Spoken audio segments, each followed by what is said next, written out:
Okay, look, as somebody who frequently feels kind of trapped by this site, I understand a desire to leave. But maybe have more of a plan? We messed up.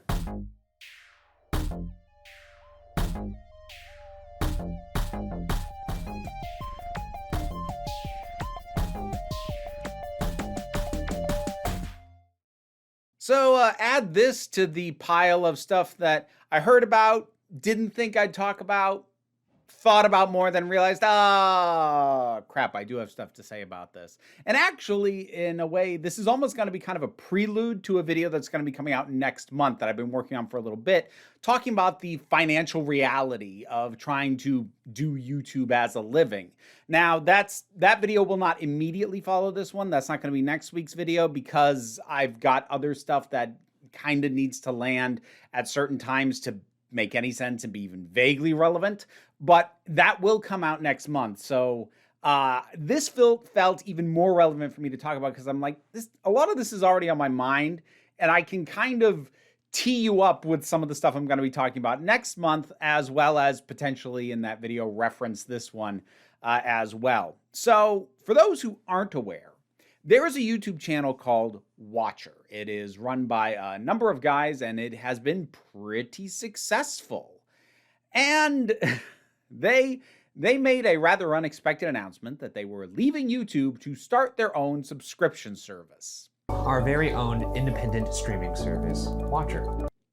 And while at time of recording, we're very early into this, maybe they'll figure out a way to pull out of this, but right now, it hasn't gone very well. We messed up. And I kind of want to talk about why. But before that, let's talk about, well, the thing I kind of opened with. I get wanting to get off this site. We're making something for two audiences. We're making it for the fans, all of you out there, and we're also making it to please the advertisers. It's difficult to make the stuff that we want to make and also then appeal to the advertisers as well. Honestly, if I could afford to, I would like to, if not completely get off the site, at the very least, not be dependent on it. That would be amazing. I'm going to go over this more when I do the financials video, but like Patreon is a massive thing for me. But then following that, this is my highest source of income, and I'm stuck with it. I could go to other sites in theory. None of them are going to bring in the revenue that this brings in. And so I'm stuck here just by my financial reality. And I think there's a lot of people out there who, if they could financially afford to take their stuff elsewhere, probably would. Like, there is a lot to dislike about trying to make a living here on YouTube. The main overriding one being that you are a slave to the algorithm. No matter what it is that you might want to try making, you are rolling the dice every time you step outside of what the algorithm actually expects of you. That is why a lot of the videos that I have thought about doing for years, I'll only do one or two in any given year, and they will pretty much always tank. Things like my video on the Diablo franchise, the video that I made about the anime film Summer Wars. These are things I've been thinking about making for ages because I wanted to talk about them, but I also knew that they were going to tank just because of the way the algorithm is. The algorithm can trap you very, very easily, especially if you feel like if you don't feed it, that it's just going to ignore you, because that's something that I actively deal with on a semi-regular basis, because with my ADHD brain, zeroing in on fewer things that I talk about more in a more focused fashion to the exclusion of other things doesn't really work with me. So again, like, I get wanting to leave. And, you know, over time, you start to realize, like, hey, maybe television shows aren't meant for YouTube. Perhaps we should find a different place that's better suited to the content that we're making. And I think they probably thought they had templates to go off of. The two sites that tend to get cited in comparison to what Watcher is trying to do are Dropout and Nebula. I actually think Nebula doesn't work as a comparison at all, because what Nebula is fundamentally is completely different from what Watcher is doing. And just as point of clarity, because every now and then people seem to think I am on Nebula, I'm not. I am not on Nebula. I am acquaintances with a few people are, and an incredibly close friend of mine, that being Jesse Gender, is on there as well. But I am not actually on Nebula. I wouldn't mind being, but they haven't gotten in touch with me.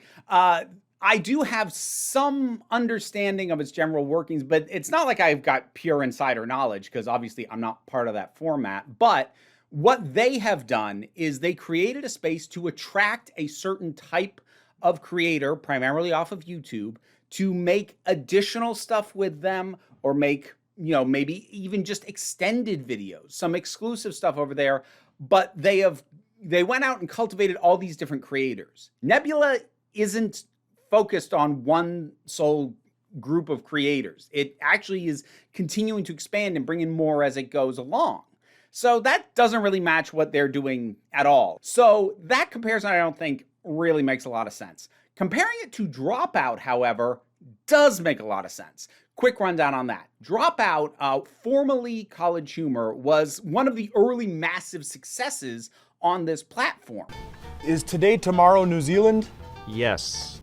But as time went on and its corporate overlords wanted more and more money out of it, they eventually formed a subscription service called Dropout. It's like Netflix, but worse and cheaper. That had a lot of the content that was being successful on YouTube, but putting it behind a paywall over on Dropout. And then down the line, the investors basically dumped the entire thing. It was bought by Sam Reich, who now controls it. Before Dropout was even 2 years old, our parent company dropped us, leaving us to pick up the pieces. And it actually kind of went dead for a little bit, because it had to, because Reich, while he could afford to basically buy the brand and the rights to all the shows that they were doing, he couldn't, initially at least, afford to keep everything going at the same level. So production actually kind of paused for a little bit while I got that sorted, but it's been up and running now for a fair bit of time and is proving, so far as we can tell, to be pretty successful. Now, to be fair, we don't have access to Dropout's finances since they're not publicly traded and they don't have to disclose any of that stuff. But the thing is, they're surviving, in fact, thriving, and have been for a few years now, since sort of ramping back up into their standard production schedule. They seem to be doing fine. And if they're not, and they're really hemorrhaging money, they're doing a dang good job of hiding it. And even if they are, like, they certainly have the appearance of success enough. I get why someone would want to emulate what Dropout is doing, which does really seem to be what Watcher is attempting. And there's a few other things worth noting. Now, one of the things that's odd to me about this is, for me, this whole thing came out of nowhere because I have no idea who Watcher is. Like, the kind of thing they make, I don't watch. I'd never heard of this channel before all of this happened. And part of me is tempted to be dismissive of, like, you're starting your own thing, I've never heard of you. Except that, like, YouTube is a bunch of little algorithmic bubbles. Like, there's tons of massive channels that I either have never heard of or have heard of but don't have the first clue what they are. I still don't know what Mr. Beast does. I know the name. I don't know what he does. I also don't care. You know, whatever. There's big names on this platform that I haven't got a clue about. I accept that. So I'm not going to be dismissive about the idea of, like, I've never heard of you people, because that's not really a metric for anything.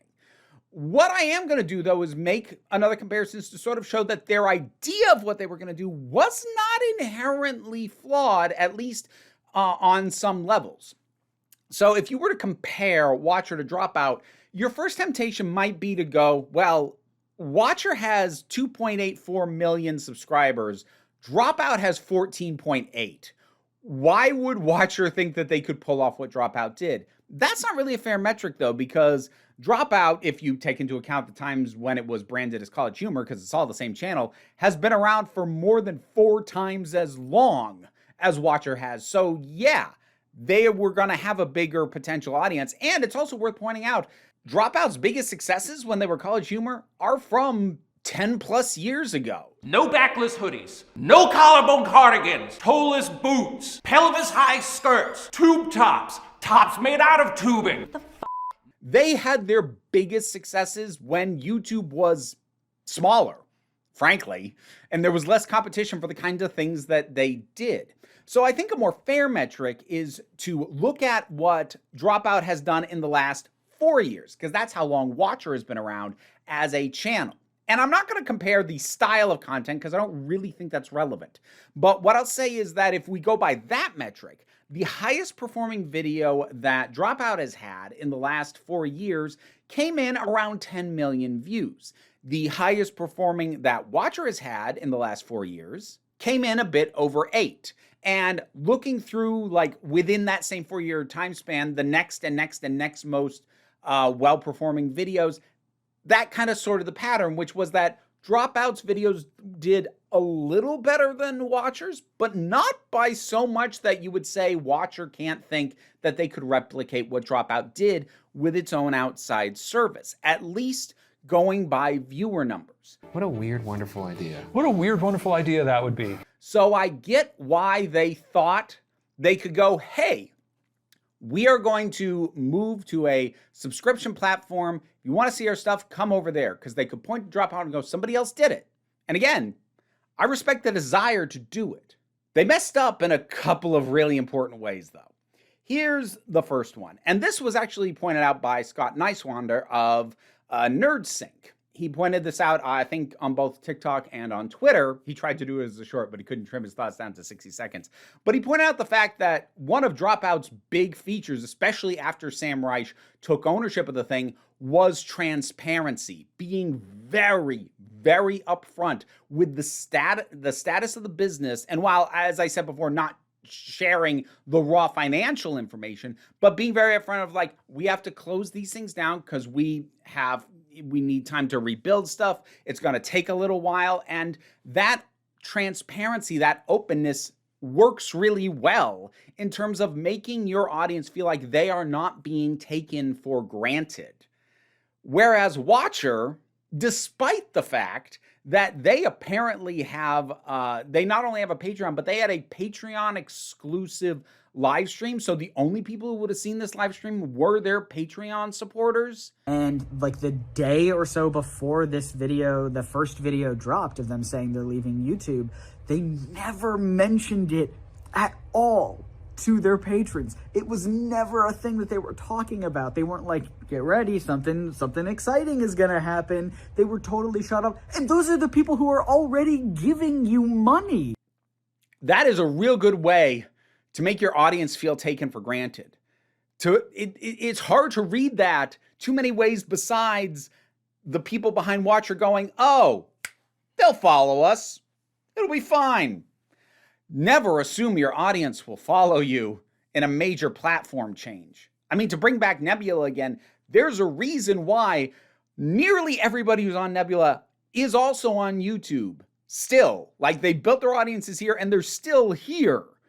And while some of them do special stuff with Nebula, like what Abigail Thorne did with The Prince and what Jesse Gender is doing with Identities and things like that, by and large, it's smaller, almost quirkier stuff that ends up on Nebula, stuff that they don't think they can get away with on YouTube, or it's more complete versions of things that don't have a lot of cuts to them in order to avoid copyright issues. That's something that, say, FT Signifier says he has to deal with fairly regularly. This video is sponsored by my streaming service Nebula, and here on YouTube, it's been heavily edited to comply with YouTube's copyright policies. So if you want a more pure version of what he wants to be able to put out in the world, you can go to Nebula and get that. But so far as I know, the only creator to fully be over on Nebula who no longer has a YouTube presence is Lindsay Ellis.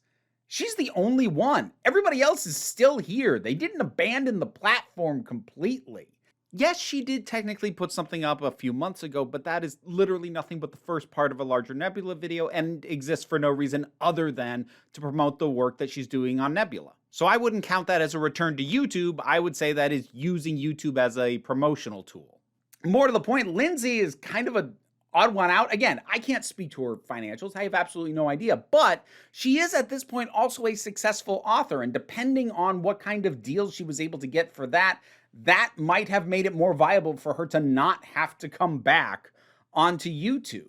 So there is a reason that even the people who leave YouTube tend to not still leave YouTube. Watchers already started backpedaling. If you want to watch our shows early and ad-free, you can catch them on the Watcher platform a month earlier. After that, you'll be able to watch our shows on YouTube for free.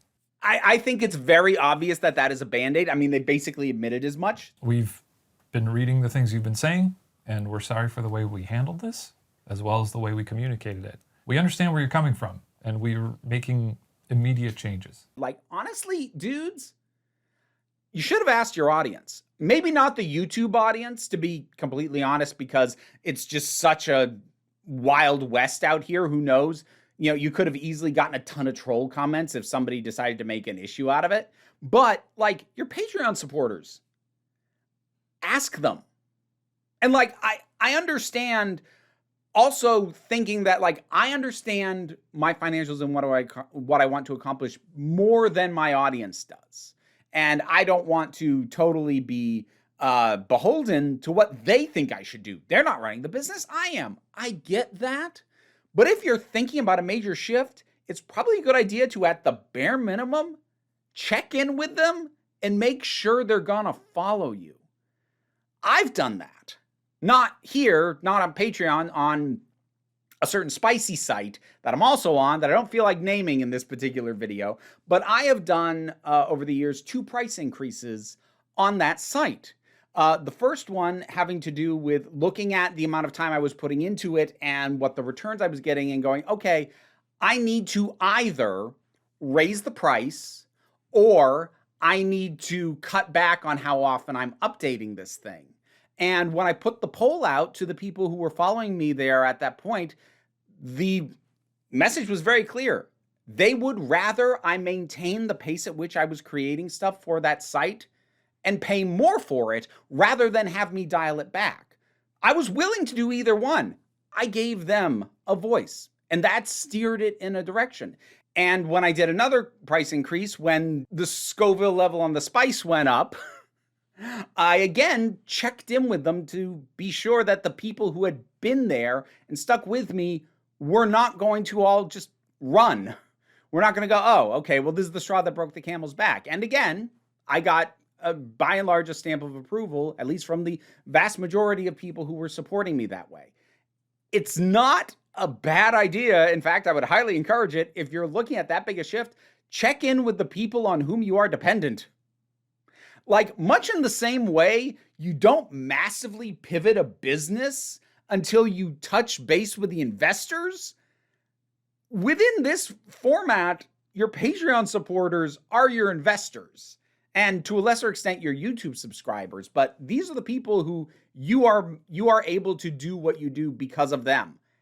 And if you're going to change what you do or change how they're able to engage with what you do, they are probably at the very least going to want to feel like you respected them enough to tell them in advance, if not give them a voice, at least a small one.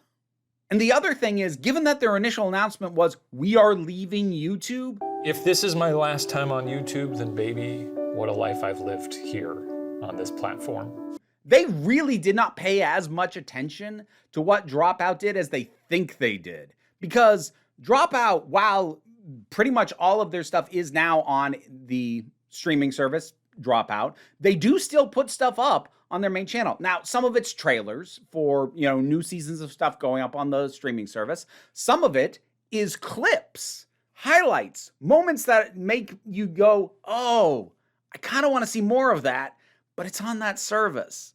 Like, I've legitimately thought about getting Dropout. I haven't. I'm really trying to trim my expenses down this year if I can help it. But dang it, if it's not tempting, they'll put highlight reels, they'll put select moments. Occasionally, not as often as when they first launched Dropout, but occasionally they will in fact put up full episodes of some of these shows to give you a full taste of what it is you could be having.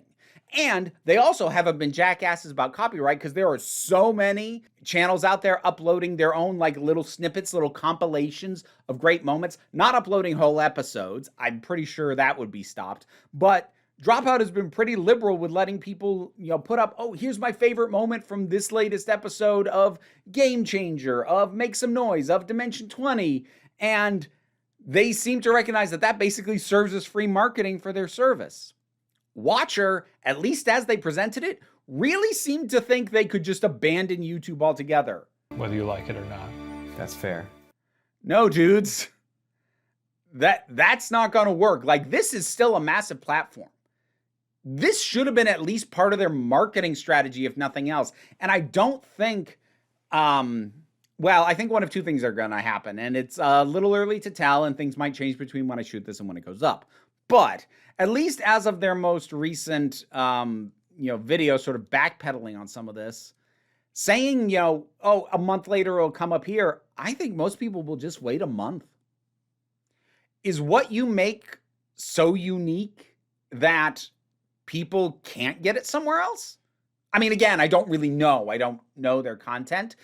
If it is properly personality driven, then hopefully the answer is yes, because what people really like are the personalities and the people involved, regardless of the specific formats. Because like Dropout, they do have like multiple shows and they kind of treat them as seasons with Ghost Files, Mystery Files, they have, video game related stuff, etc.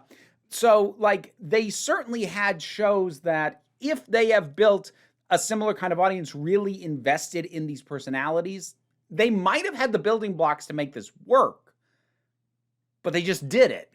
And another thing worth remembering about Dropout, when it first launched, it was go there to see all this new stuff that we aren't initially putting on YouTube, but we'll put some teasers or maybe some full episodes of later. Initially, when Dropout launched, College Humor, which is what the entire company was at the time, was still putting out their normal sketch material on the YouTube channel. Now, partly because of the adjustments they've had to make since losing their corporate sponsors, they don't really do that very much anymore. But again, they've been very upfront for why that is and why pretty much all the focus goes on the Dropout streaming service with just tastes of it going on YouTube. Again, integrating the platforms together.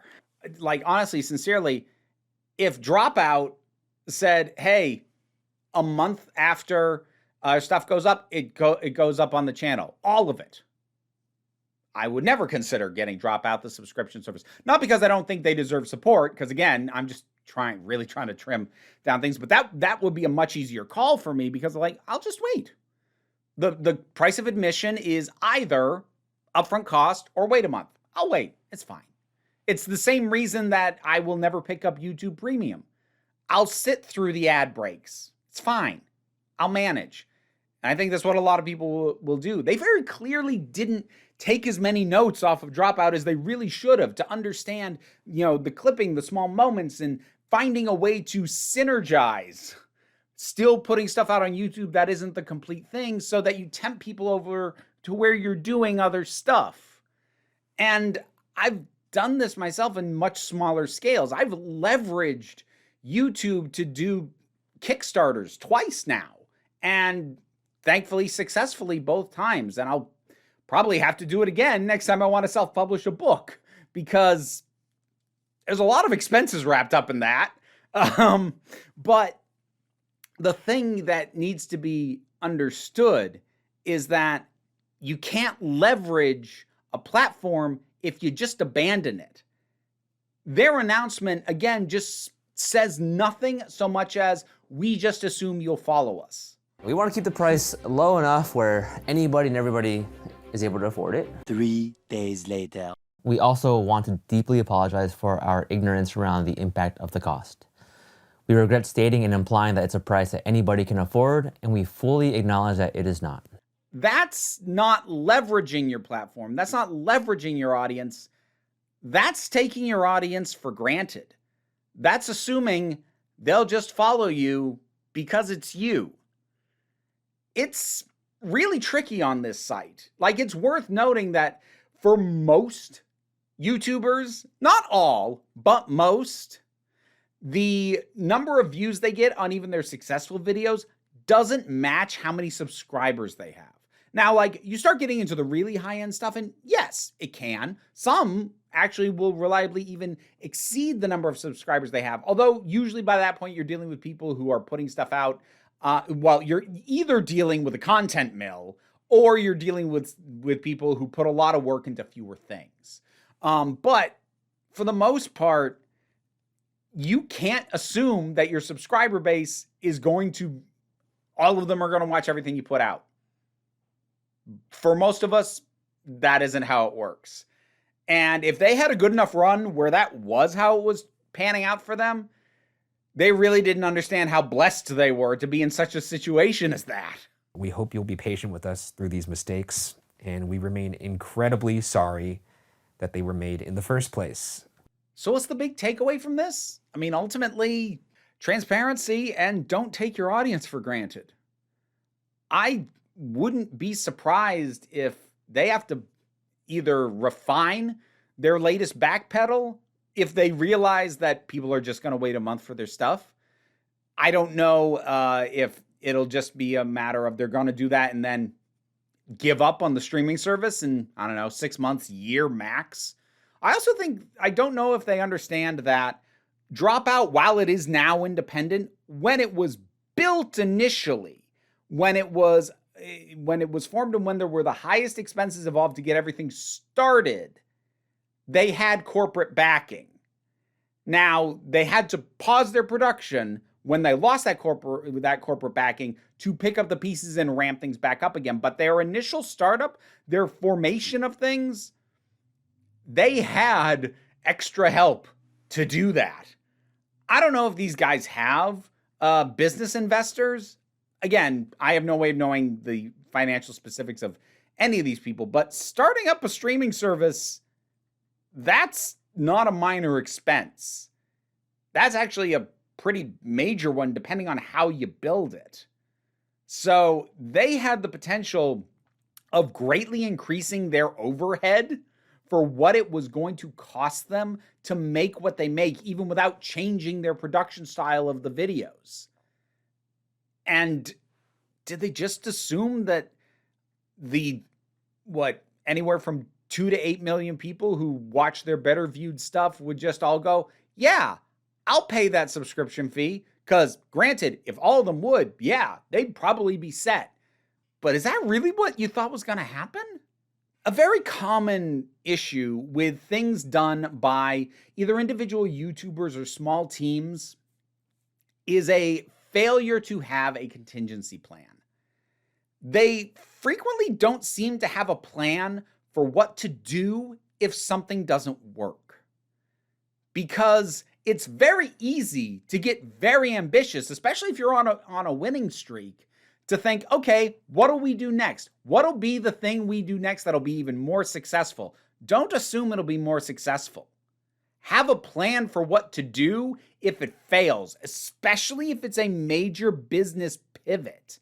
Heck, have a plan of what to do even if it's a much smaller scale failure. I had a series I started on this channel a couple years ago called the MCU Body Count that I was very proud of. They were a departure for me, and I'm proud of the videos that I made. I said I was committed to doing 6 videos initially, and if they did well, I'd do more. I only did 3.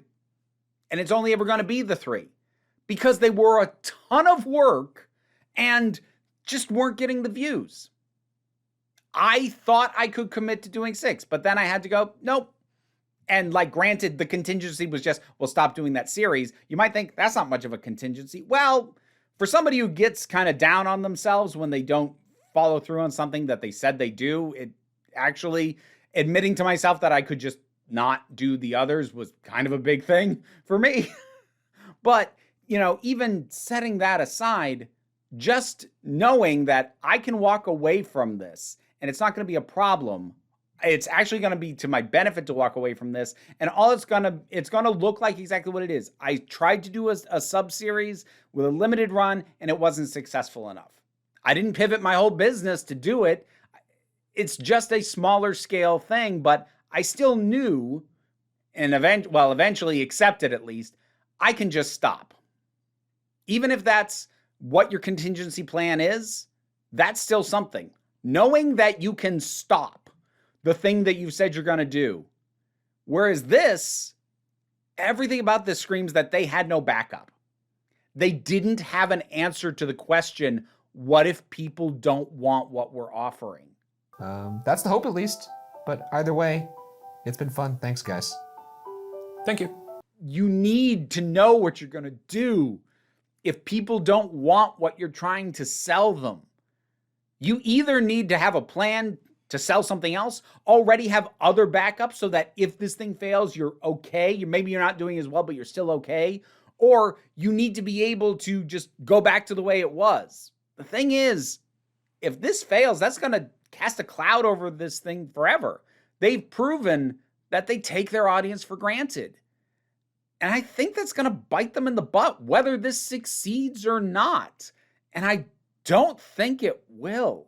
The whole move speaks of arrogance and a lack of forethought.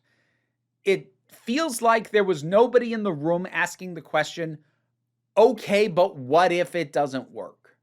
And, you know, it's easy for me to get a sense of when there wasn't that person because, you know, thinking back to when I had corporate jobs, I was that person.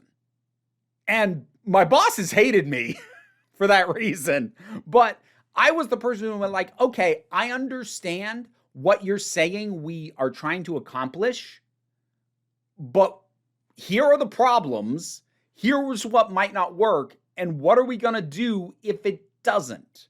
Now, of course, in an actual corporate environment, I was low enough on the totem pole that the answer was, well, it's your job to figure out how to make it work. Suck it up, because I had no actual authority. I was a sales grunt, but I could still register. My brain would still look at these things and go, this, and this. These are all the things that could go wrong. Do they have a plan for what to do if those things do go wrong that is more involved than blame the employees? Shock of shocks. The answer was no. They didn't have an answer more involved than blame the employees. And I get a similar vibe that there was nobody in the room going, hey, what if this doesn't work? Now, unfortunately, this is a small YouTube team.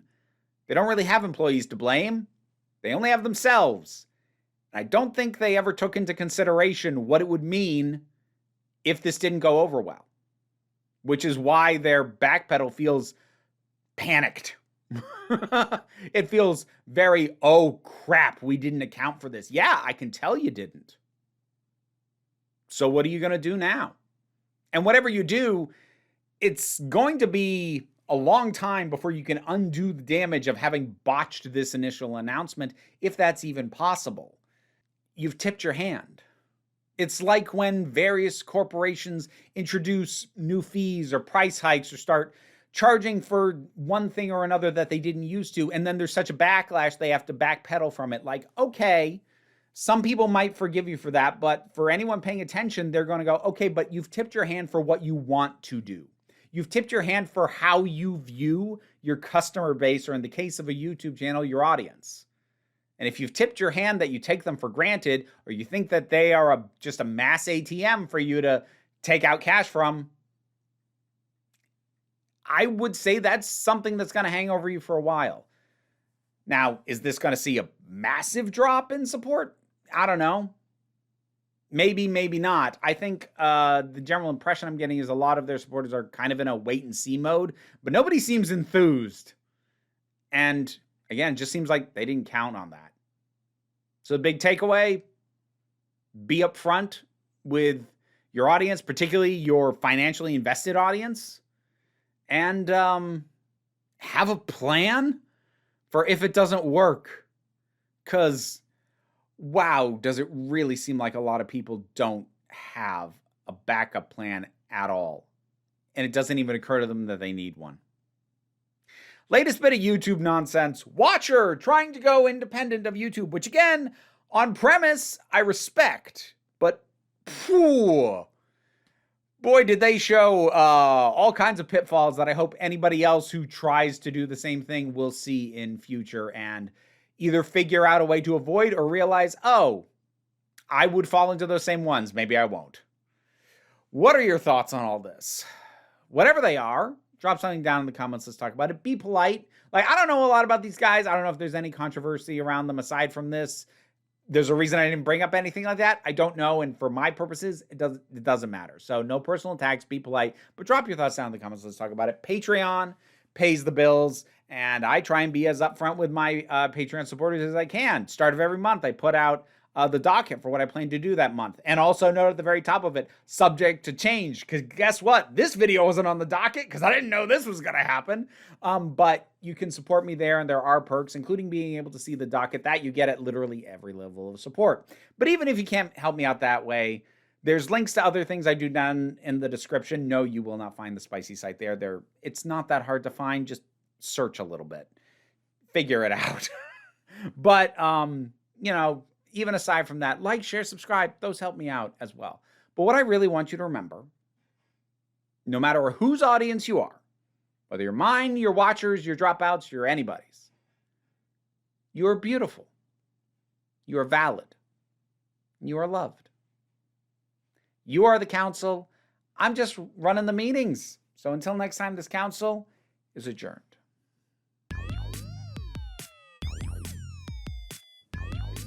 Now to thank my highest supporting patrons: Robin Moore, Zubin Lutfula, Goddess Elida, Oliver B., Tarak, the thing that goes doink in the anime, Fare Forit, Ulrich Bogdan, Loki Eris, Melinda Walters, Jen, Auntie-Kate808, Becky Sparks, Fernabilax the Poodle, Tracy Scrabbit, Angry Kasparov, Dave Hall, White Bearish, Rosalind Bennett, Toku Bluhuvian, Pau Barabajago, and Maraji. Thank you for your support and for keeping me and these guys fed. What are you doing?